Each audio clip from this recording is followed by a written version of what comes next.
구별되이 살아가라, 그런 제목입니다. 구별되이 살아가라. 이 세상에 사는 모든 사람들은 다 죄를 지은 사람들이고 또 하나님의 영광에 이르지 못하는 사람들입니다. 마찬가지로 이 세상에서 하나님의 제사장이 될 만한 자격을 갖춘 사람이 단 한 사람도 없습니다.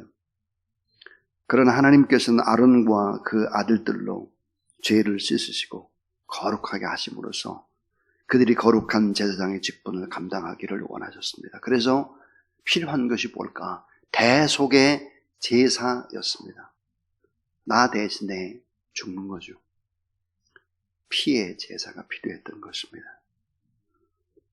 좀 이해를 돕기 위해서 오늘이 아주 긴 말씀이고 또 많이 어렵지만 이해하면 참 귀한 하나님의 말씀이기도 합니다. 창세기에서 나오는 족장시대로부터 출애굽까지는 누구나 다 제사장이었습니다. 자, 아담도 아벨도 노아도 아브라함도 이삭도 야곱도 다 제사장으로 직접 하나님께 제단을 쌓고 제사를 드릴 수가 있었죠. 그러나 출애굽 이후에 아론과 그의 백성들이 금송아지 우상 사건으로 인해서 모두 다 거룩한 이런 지위를 상실해버리고 합니다. 그렇지만은 네 지파는 하나님께서 우상 숭배자들을 심판하려 하실 때 앞장서서 그 일을 헌신합니다. 그리고 하나님의 마음을 위로해 드렸고, 그래서 그 후에 제사장 직분은 레위 지파의 아론 계열로 축소가 된 것입니다. 이것을 이해하는 것이 대단히 중요합니다. 자, 창세기에서부터 족장시대, 출애굽 시대까지는 다 누구나 제사장이었다. 예수 그리스도가 십자가에 못 박혀 돌아가신 이후에 이 사실을 믿는 사람은 누구나 다 제사장이다 하는 것입니다. 자, 그 뒤로 애굽의 노예로 살던 이스라엘 백성들은 유월절 어린 양의 피로 구원받은 이후에 애굽을 떠나서 홍해를 건너서 광야로 나오게 됩니다. 하나님은 이스라엘 백성들을 신의 산으로 초대를 합니다. 그래서 하나님과 거룩한 계약을 맺죠. 그래서 십계명을 주시고 그 다음에 성막을 짓게 하셨다 하는 것입니다. 자, 성막은 왜 그렇게 중요할까 하는 것입니다. 성막은 하늘에 계신 하나님께서 땅으로 내려오셨기 때문입니다. 자, 하늘에 계신 하나님께서 이 땅으로 내려오신 것이 바로 성막이다.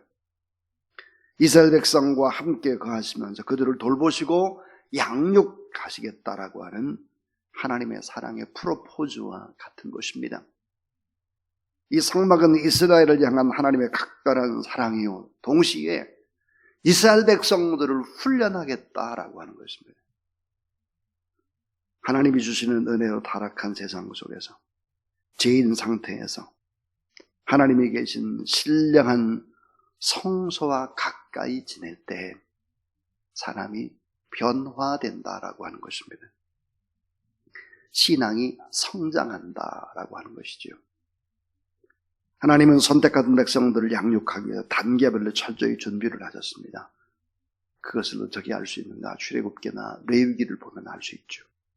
오늘 본문은 제사장의 위임의 예식입니다. 이 절차를 보게 되면 하나님이 얼마나 철저하게 준비하고 사랑하고 성숙시키기 위한 단계를 가지고 있는지를 알 수 있습니다. 베드로전서 1장 15절 16절에 오직 너희를 부르신 거룩한 자처럼 모든 행실에 거룩한 자가 되라 기록되었을 때 따라하세요. 내가 거룩하니 너희도 거룩할지니라. 자, 하나님이 성막을 건축하게 했습니다. 성막을 건축하죠. 그리고는 5대 제사를 가리켰습니다. 5대 제사. 그 다음 준비된 제사장들을 위임하는 것이죠. 그리고는 삶의 거룩한 원칙들을 가르쳐 나가기 시작을 하는 것입니다. 교육시키는 것이죠. 그래서 오늘 설교의 제목이 구별되이 살아가라 하는 것입니다. 제사장은 구별되이 살아가야 된다. 그것을 오늘 본문의 제사장의 위임 예식에서 분명하게 보여주고 있는 내용입니다. 오늘 제사장의 위임 예식 속에서 몇 가지 아주 중요한 진리들을 배우게 됩니다. 그 첫 번째입니다. 첫 번째는 구별됨을 위한, 구별됨의 존재가 되라는 것입니다. 구별됨의 존재. 오늘 우리가 누굴까? 구별된 자들이다. 그래서 위임식에는 속죄제와 번제와 화목제와 소제를 드렸는데 위임식 제사에는 반드시 필요한 것이 있었습니다. 뭘까요? 제물입니다. 제물. 자, 그 제물을 내가 직접 가지고 나가는 거예요. 제물을 직접 가지고 나간다라고 하는 것은 이런 의미가 있습니다. 내가 죄인입니다. 내가 죄인입니다라는 고백. 또 하나는 하나님의 도움이 필요하다고 하는 갈망이 담겨져 있는 것입니다. 제물을 반드시 직접 가지고 나가야 했다. 자, 제사장을 세우기 위해서 드리는 제사 중에 속죄제를 드리는 이유는 뭘까 하는 거예요. 다 타락을 해서 하나님의 은혜가 아니면 하나님의 영광의 자리로 나갈 수는 전혀 없다. 다 타락해서 피의 은총이 아니면 하나님을 만날 수 없다. 그래서 속죄제를 드리라는 것입니다. 속죄제. 그 다음 번제를 드리는 이유는 뭘까? 번제는 다 태워서 불로 드리는 거잖아요. 온전히 다 태우잖아요. 나라는 존재는 하나님의 전적인 하나님의 소유라고 하는 것을 증명하는 것입니다. 그 번제라고 하는 것은 내 자신 모든 것들이 하나님의 것이기 때문에 하나님 앞에 완전히 바친다는 거예요. 통째로 다 바친다. 그래서 헌신되고 구별된 전적으로 하나님 앞에 바쳐진 존재, 하나님의 나라를 위해서 온전히 일하는 헌신된 사람, 그래서 번제를 드리는 것입니다. 자, 위임에 있어서 제사를 드리는 중요한 이유가 또 있죠. 그게 뭘까? 하나님과 나 사이에 바로 중재자 역할을 제사장이 해야 되는 것이죠. 하나님의 대행자로서 자신을 구별해서 하나님 앞에 바치는 것입니다. 피의 대속을 통해서 죽은 자가 살아났기 때문에 나는 성별된 존재로 그런 인생을 살아야 한다 하는 것입니다. 자, 오늘 20절 아주 중요하다고 그랬잖아요. 20절을 한번 보세요. 20절을 보면 너는 그 순양을 잡고 그것의 피를 가져다가 아론의 오른쪽 귓부리와 그의 아들들의 오른쪽 귓부리에 바르고 그 오른손 엄지와 오른 엄지에 바르고 그 피를 제단 주위에 뿌리고 그랬습니다. 자, 레위기에 보면 오른쪽 깃볼, 오른쪽 엄지 손가락, 오른쪽 엄지 발가락에 피를 발랐습니다. 피를 발랐다고 하는 것이 뭘까요? 구별됨의 존재다 하는 것입니다. 구별됨의 존재. 자, 이 귀, 오른쪽의 깃불이 여기다 발랐어요. 피를. 그것은 뭘까? 귀가 구별돼야 한다. 귀는 뭐죠? 듣는 것입니다. 말을 걸러서 들어라. 아무 말이나 마음에 흔들려서는 안 된다. 듣는 모든 말이 진리가 아니다. 걸러서 잘 들어라 하는 거예요. 그래서 오른쪽 깃불에다가 피를 발랐습니다. 그 다음에 손의 구별입니다. 손 뭐예요? 만지고 접촉하는 것이잖아요. 아무 것이나 접촉하고 아무 것이나 만지지를 말아라. 그러니까 나쁜 것, 음란한 것, 우상 이런 거 만지지 말아라 이게요. 손의 거룩한 구별을 얘기하는 것이죠. 그 다음 엄지 발가락 끝에다 피를 발랐어요. 이게 발의 구별입니다. 발. 출입하는 것이 발이. 가야 할 곳과 가지 말아야 될 곳 구분하라 하는 것입니다. 여러분 아주 중요한 첫 번째 진리 뭐라고 그랬죠? 자, 난 구별된 존재. 자, 구별된 존재가 되라 하는 것입니다. 따라하세요. 나는 제사장으로 존재의 구별됨이 있는가? 예, 존재의 구별됨이 있는가? 그래야 뭐야? 행위의 구별됨이 따라오는 것입니다. 존재의 구별됨, 행위의 구별됨, 이런 구별됨이 제사장에 있는가 하는 것입니다. 그래서 구별된 존재가 되라. 그래야 구별된 행동을 할 수가 있다. 이 첫 번째 놀라운 진리의 말씀이 담겨져 있습니다. 귀, 손, 발. 잘 생각해 보세요. 이게 다 거룩해져야 한다. 구별돼야 한다. 하는 것입니다. 두 번째 교훈입니다. 두 번째는 나 자신을 위한 삶을 내려놓아야 한다는 것입니다. 삶이 큰 생각이 나와 내 자녀와 내 가족들만 생각하는 어리석은 사람들이 돼서는 안 된다는 것입니다.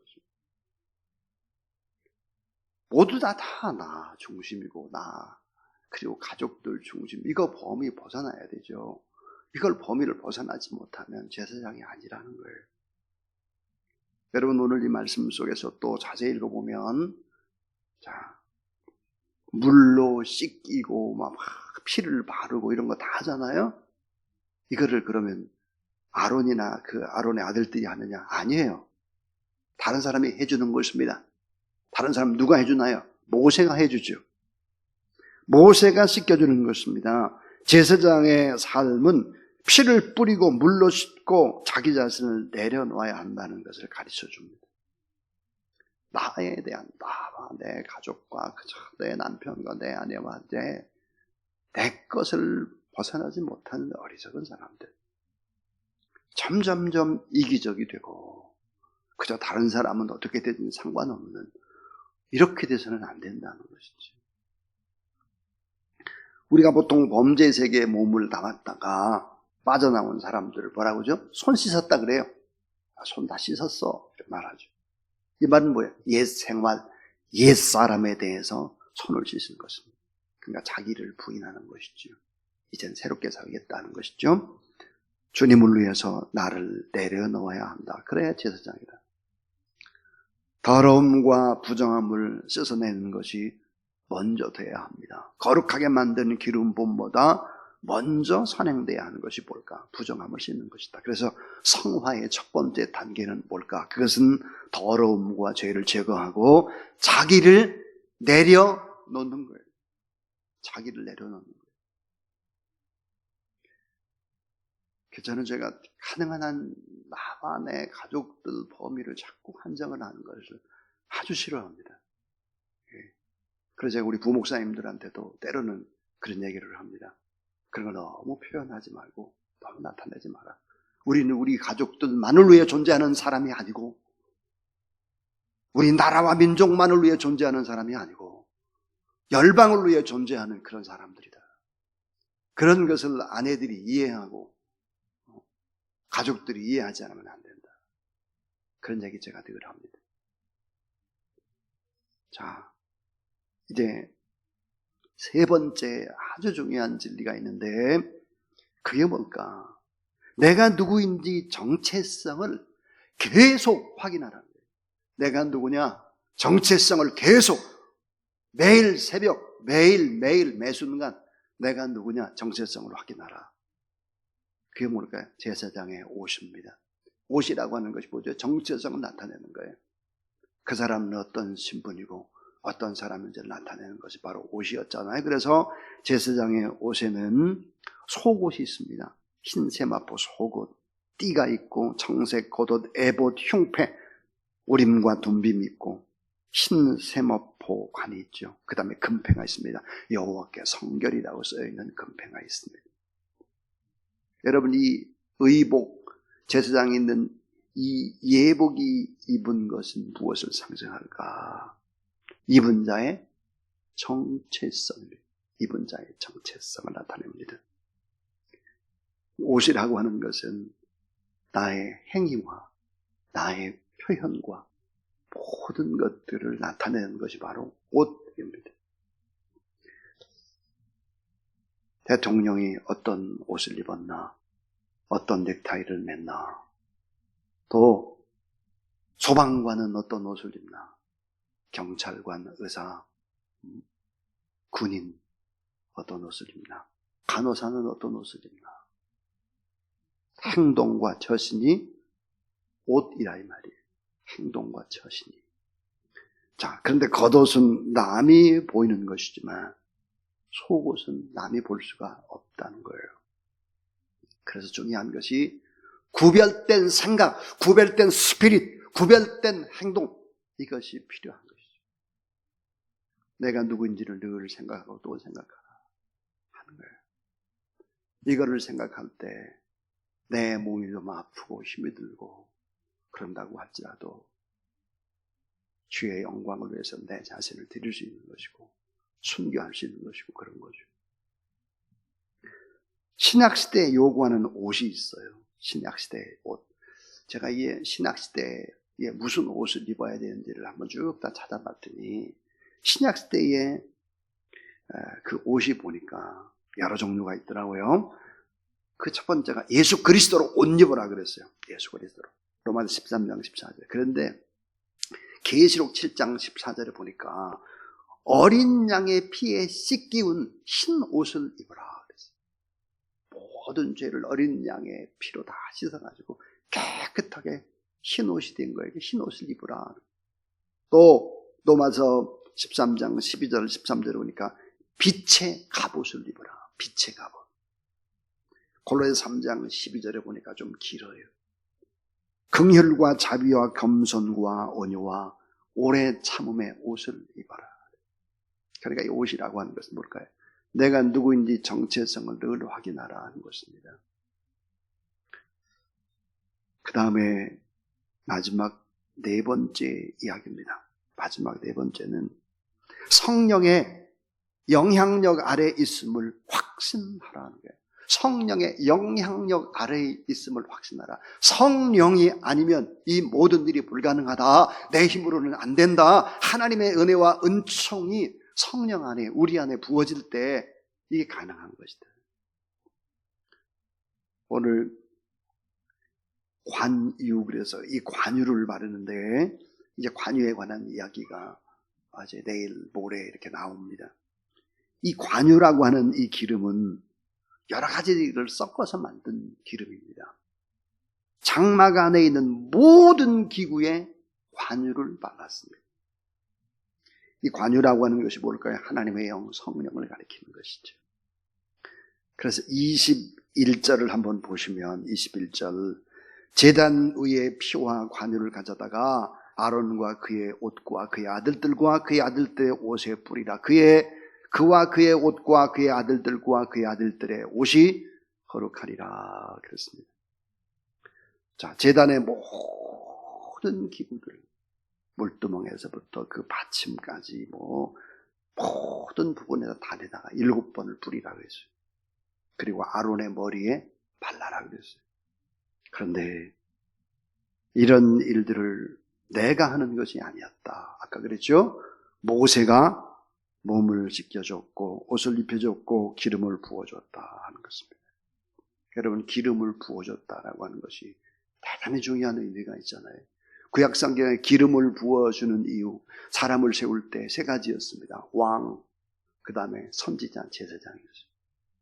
오늘 우리가 누굴까요? 왕 같은 제사장이죠. 왕 같은 제사장. 이제 결론 부분인데요.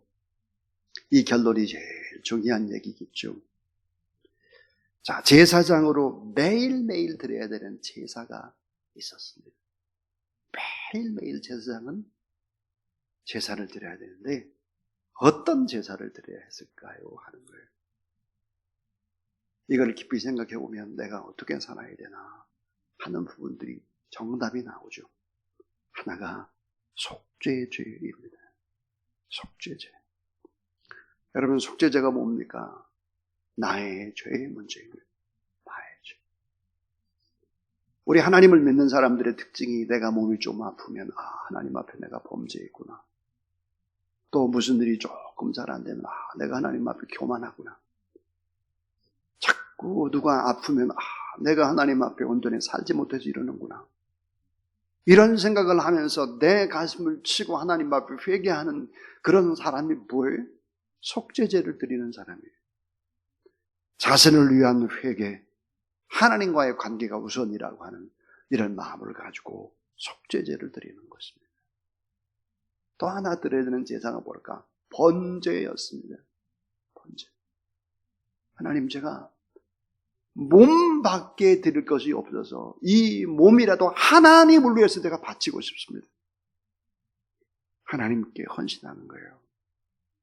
하나님 앞에. 이게 바로 속죄제와 번제를 드리는 것이죠.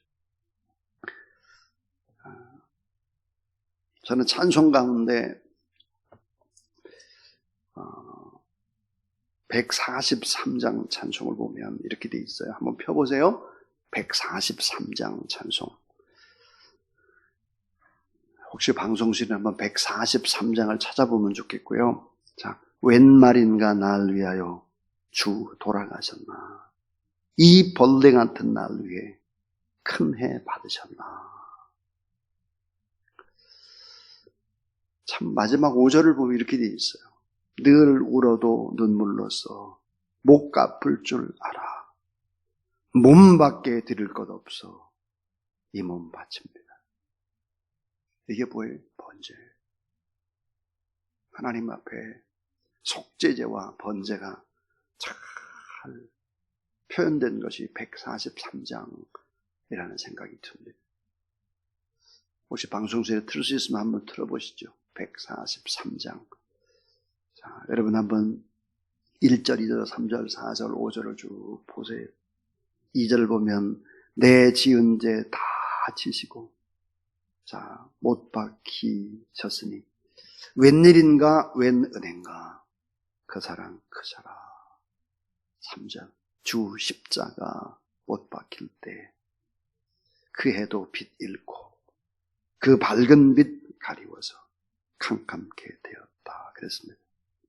4절을 한번 보세요. 4절 나 십자가 대할 때에 그 일이 고마워 내 얼굴 감히 못 들고 눈물 흘리도다 그랬습니다.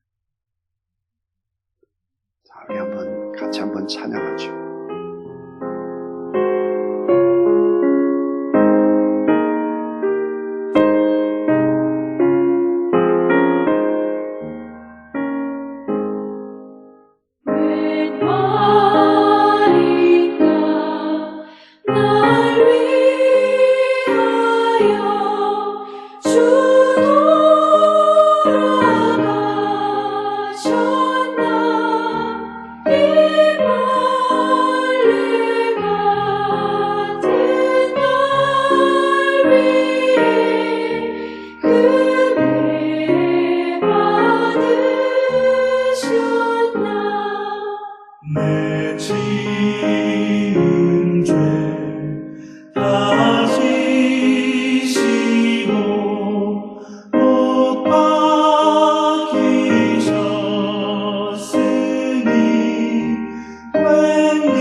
이제는 우리 구주 예수 그리스도의 무한하신 은혜와 자기 아들까지 십자가에 못 박혀 내어주시고 그 피로 말미암아 우리의 모든 죄악들을 용서해 주신 하나님의 놀라운 사랑과